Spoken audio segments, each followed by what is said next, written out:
Bulli diventati anche rapinatori che facevano paura ai loro coetanei ma anche agli adulti. Sono 24 i giovani tra i 15 e i 29 anni, italiani di seconda generazione soprattutto, raggiunti da 43 misure di prevenzione personale firmate dal questore di Padova Marco Odorisio.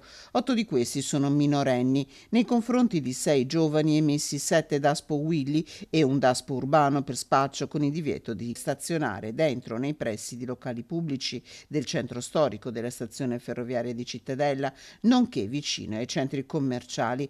Per 9 è scattato il foglio di via obbligatorio per 4 anni dai comuni di Cittadella e Tombolo. Per 5 è emesso un divieto di partecipare a qualsiasi manifestazione sportiva in Italia e nell'Unione Europea per 3 anni.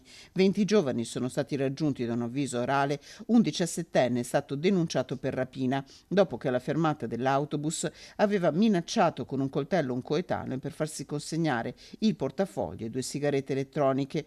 Oltre alla denuncia, il 17enne non potrà per un anno stazionare nelle aree di pertinenza dell'intero trasporto pubblico del comune di Cittadella.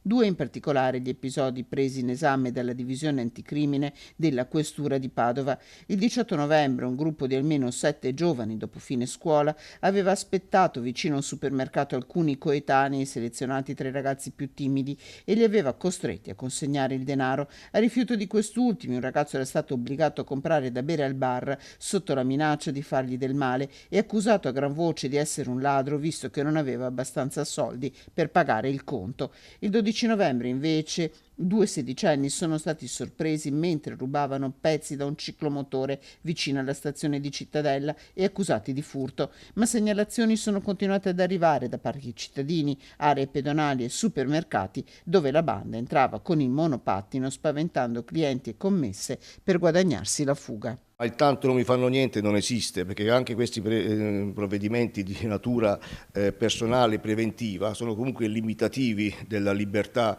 in questo caso di un giovane, di un ragazzo, di potersi recare in un centro storico o di potersi recare in un centro commerciale, quindi hanno proprio una sorta, diciamo, di significato di ammonimento, di richiamo, di che cosa? Di rendere consapevole il ragazzo diciamo, della gravità delle condotte che pone in essere.